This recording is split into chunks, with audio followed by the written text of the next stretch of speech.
ओम शांति।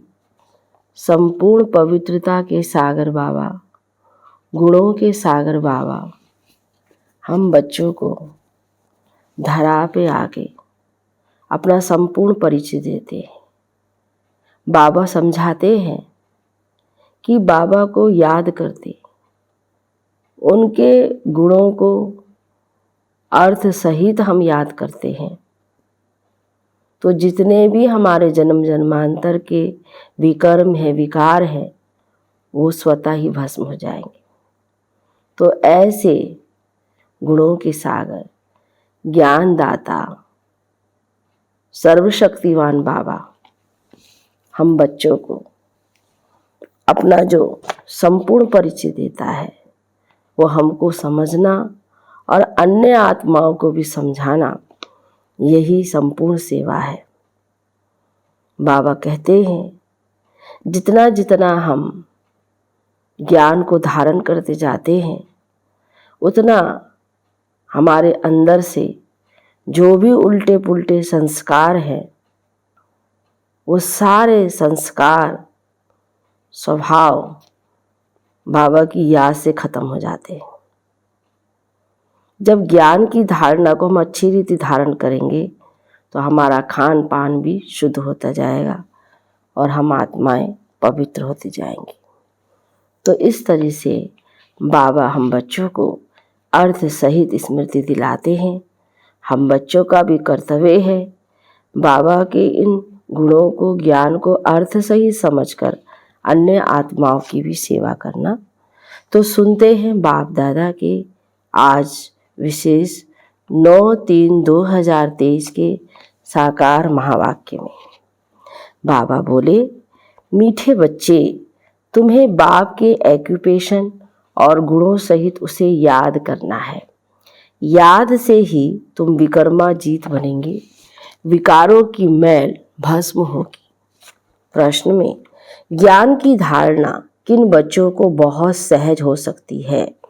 उत्तर में जिनमें कोई भी पुराने उल्टे सुलटे संस्कार नहीं है, जिनकी बुद्धि याद से शुद्ध होती जाती है, उन्हें ज्ञान की बहुत अच्छी धारणा होती है। दूसरा, पवित्र बुद्धि में ही अविनाशी ज्ञान रत्न ठहरेंगे। तीसरा, भोजन बहुत शुद्ध हो, बाप को स्वीकार कराकर फिर खाने से भी ज्ञान की धारणा अच्छी होती है।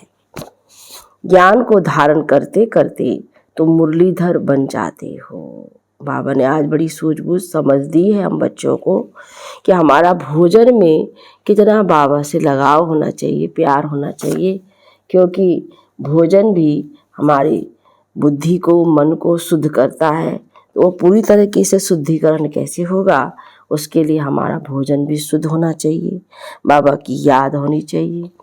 गीत है तुम्हारे बुलाने को जी चाहता है। ओम शांति। आत्मा परमात्मा को बुलाती है। सिर्फ आत्मा कहे तो कहेंगे आत्मा तो वाणी से परे है, इसलिए कहते हैं जीव आत्मा परमात्मा को बुलाती है। भक्तों की बुद्धि परमात्मा के बारे में कहाँ कहाँ जाती है, कुछ भी मनुष्य समझते नहीं, क्योंकि वह समझते हैं परमात्मा सर्वव्यापी है, तो बुद्धि कहाँ जाए। सर्वव्यापी समझने के कारण कहेंगे सब भगवान के रूप हैं, बुलाते हैं परंतु बुद्धि में लक्ष्य नहीं है। परम पिता परमात्मा तरफ बुद्धि जाती नहीं है। किसी भी जीव आत्मा की बुद्धि में ये नहीं आता कि हम उस ज्योतिलिंगम को याद क्यों करते हैं, वह हमको क्या देते हैं जो हम उनको याद करते हैं। जो बहुत अच्छा देकर जाते हैं उनको जो याद किया जाता है, उनकी याद जिंदगी भर रहती है। कोई ने पैसा दिया, वह तो लेन देन चलती ही है, परंतु समझो कोई गरीब है, उनको कोई मकान बना कर देवे या उनकी कन्या को शादी कराने में कोई मदद करता है तो सारी आयु उनको याद रहेगी, उनकी याद रहेगी, उनके नाम रूप की याद रहेगी। फलाना ने हमको मकान बना कर दिया। यहाँ भी तुम बच्चे समझते हो बाप हमको विश्व का मालिक बनाते हैं। मनुष्यों को तो ना आत्मा का ना परमात्मा का ज्ञान है। आत्मा है सूक्ष्म ते सूक्ष्म, जिसका पता नहीं पड़ता, कब अंदर प्रवेश करती है फिर निकल जाती है। बहुत महीन बातें हैं, उनका साक्षात्कार भी दिव्य दृष्टि से ही देख सकते हैं। वे ब्रह्म कहते हैं तो ब्रह्म का भी साक्षात्कार हो पड़ेगा।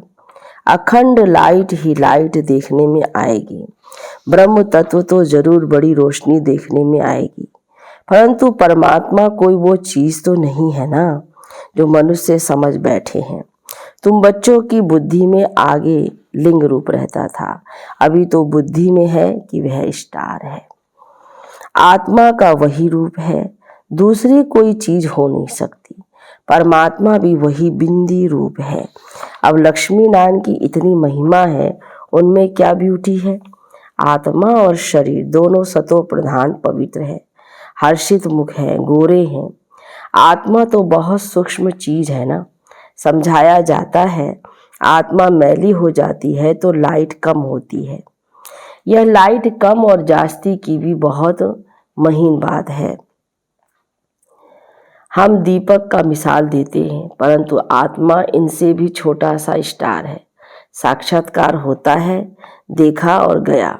अब तुम बाप का सिमरन करते हो, बाप ने अपना रूप बताया है। तुम जानते हो शिव बाबा को याद करने से विकर्म विनाश होते हैं।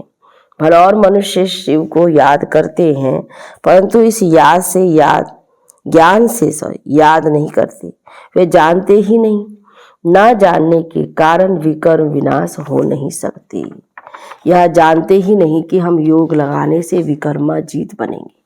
अच्छा फिर क्या होगा, यह भी नहीं जानते। तुमको बाप समझाते हैं योग से तुम विकर्मा जीत बनेंगे। बाबा ने जो अपना परिचय अर्थ सहित दिया है, तो बाबा कहते हैं बाबा की याद से सारे विकर्म भस्म होते हैं। 5 विकारों की मैल भस्म होगी याद से। समझाने मिलने के बाद उस खुशी से याद करेंगे। वह यह नहीं जानते कि बाप को याद करने से विकर्म विनाश होंगे। अभी बाप नॉलेज देते हैं, बाकी मनुष्य तो हैं अंधश्रद्धा में, जिससे भक्ति मार्ग में अल्पकाल सुख मिलता है।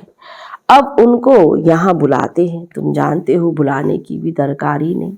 जबकि परमात्मा को जानते ही नहीं तो फिर बुलाते कैसे।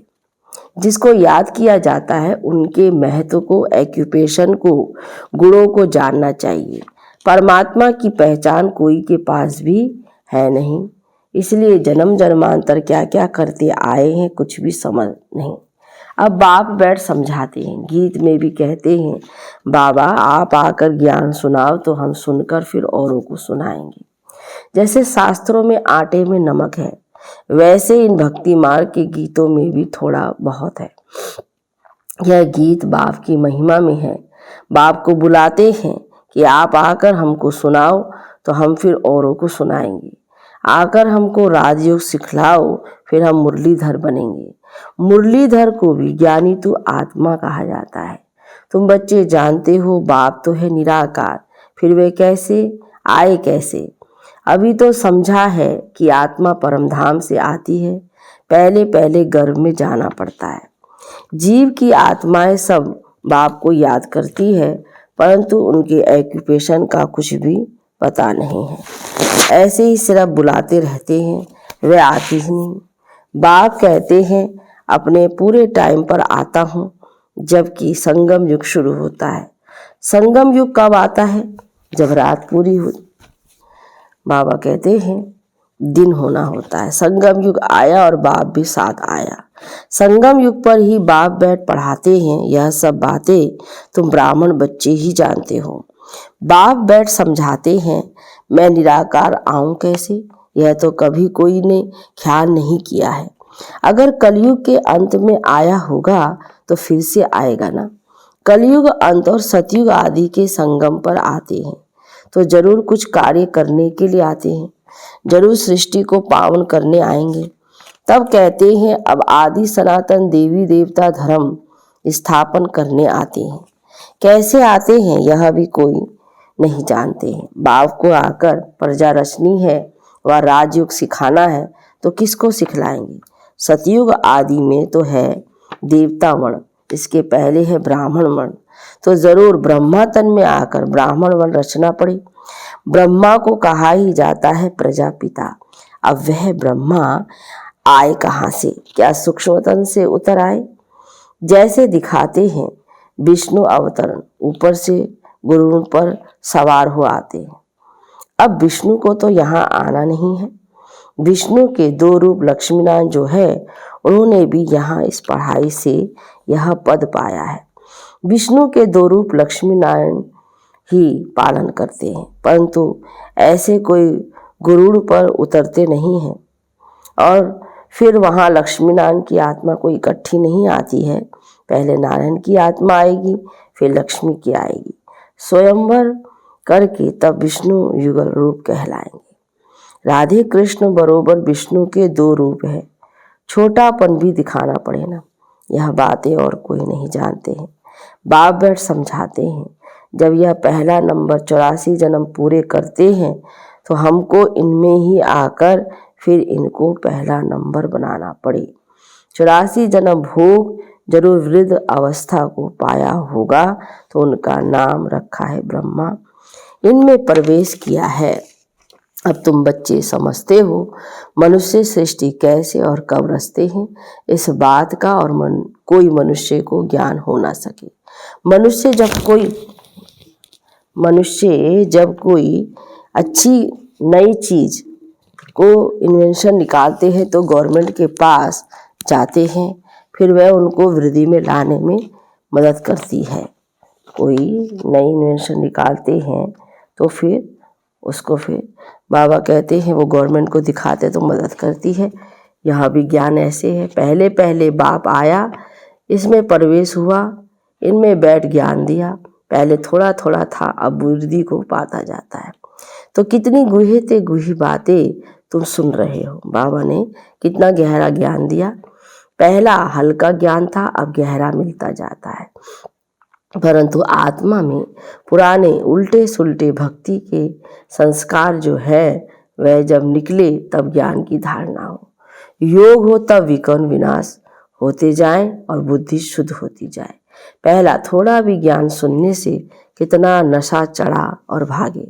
पहले के यज्ञ में बाबा ने कहा कि थोड़ा भी ज्ञान किसको मिला और तुरंत बाबा के बच्चे बन जाते थे। फिर कितने टूट भी पड़े, माया भी हैरान कर देती है। अब ब्रह्मा के बच्चे वह हो गए ब्रह्मा कुमार और कुमारियाँ। ये पूरी रीति समझना है, नहीं तो मनुष्य डरते हैं। अब बाप को तो जरूर ब्रह्मा का शरीर लेना पड़े, सो भी बड़ा चाहिए। छोटे बच्चे में प्रवेश करेंगे क्या। कहते हैं बहुत जन्मों के अंत के जन्म के अंत में आता हूँ। इसने बहुत शास्त्र पढ़े हैं, गुरु किए हैं, तो अनुभवी होगा ना। बाप कहते हैं मैं वानप्रस्थ अवस्था में आता हूँ, शास्त्र आदि पढ़े हैं तब तो समझा सकते हैं। अब तुम बच्चे जानते हो कैसे बाबा आता है और आकर मनुष्य से देवता बनाते हैं, अर्थात पुरानी दुनिया को नया बनाते हैं। तुमको अभी नया बना रहे हैं। इस पुराने तन में राजयोग सीख फिर सतयुगी नया शरीर जाकर लेंगे, फिर देवी देवता कहलाएंगे। वहाँ माया होती नहीं।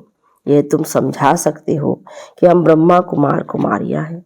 ब्रह्मा को प्रजापिता कहा जाता है, यह तो सब मानेंगे कि भगवान ने आदम बीवी यानी ब्रह्मा सरस्वती द्वारा रचना रची है।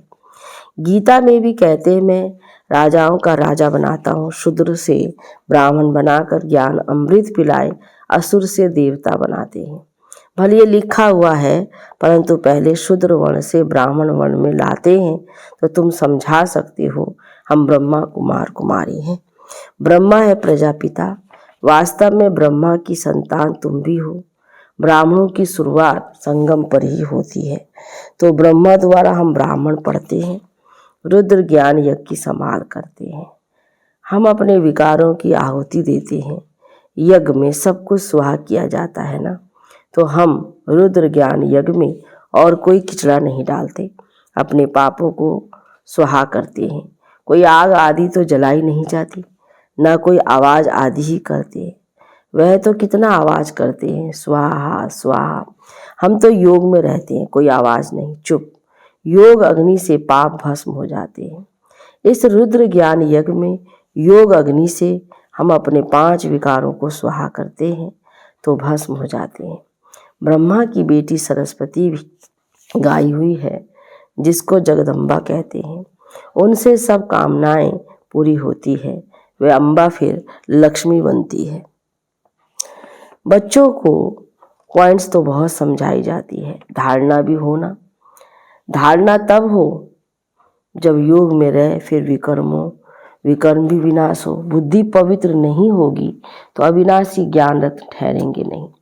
बच्चों को समझाया है कि पहले भोग लगाकर फिर खाया जाता है, क्योंकि उनका ही सब दिया हुआ है, तो पहले उनको याद कर भोग लगाते हैं। आह्वान किया जाता है, फिर जैसे कि साथ में मिलकर खाते हैं। बाबा तो है संपूर्ण पवित्र, हम तो जैसे हैं भिलनिया। हम याद करते हैं तो क्या बाबा हमारे साथ बैठ खा सकता है?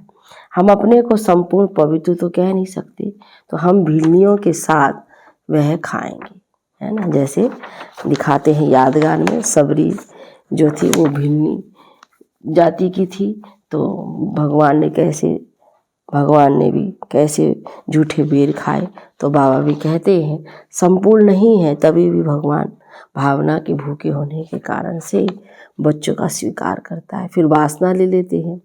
वासना लेना कोई खाना तो नहीं हुआ ना, खुशबू ले लेते हैं। हाँ, कोई 75% धारणा करने वाले अच्छे बच्चे भोजन बनाकर बाबा को खिलाए तो वासना लायक भी हो, क्योंकि बाबा है बिल्कुल शुद्ध। वह हम पतित के साथ खाए ये ला नहीं कहता, तो वह वासना ले सकता होगा। बाबा कहते मैं वासना भी क्यों लूँ, मैं तो निष्कामी हूँ। वासना लेने की भी मेरे पास कामना नहीं है, मैं 100% निष्कामी हूँ। भोग ऊपर जाता हूँ। बाबा कहते भोग ऊपर जाता है, बहुरूपी बैठ देवताओं को खिलाते हैं।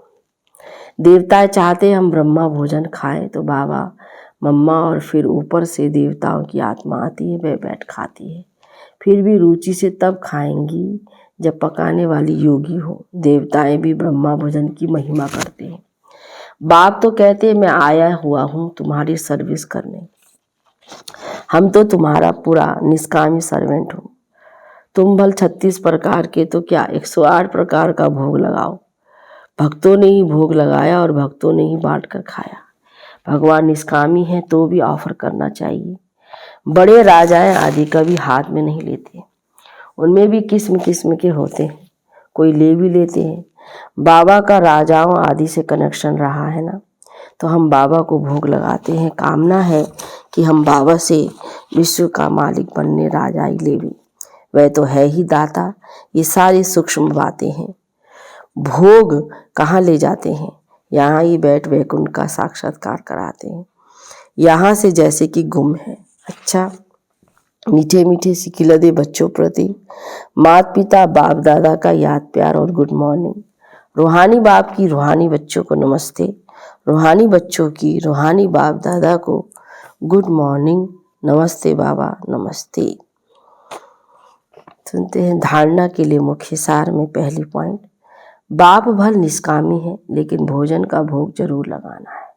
बहुत शुद्धि से भोजन बनाकर बाबा के साथ बैठकर खाना है। दूसरा, इस रुद्र यज्ञ में योग बल से अपने पाप स्वाहा करने हैं।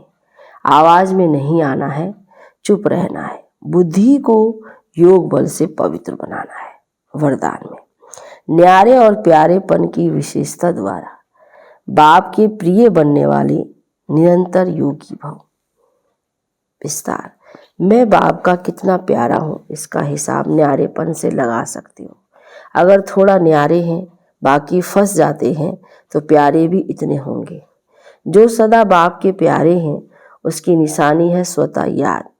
प्यारी चीज स्वतः और निरंतर याद रहती है, तो ये कल्प कल्प की प्रिय चीज है। ऐसी प्रिय वस्तु भूल कैसे सकते? भूलते तब हो जो बाप से भी अधिक कोई व्यक्ति या वस्तु को प्रिय समझने लगते हो। अगर सदा बाप को प्रिय समझो तो निरंतर योगी बन जाएंगे। स्लोगन में, जो अपने नाम मान और शान का त्याग कर बेहद सेवा में रहते हैं वही परोपकारी हैं। अच्छा, ओम शांति।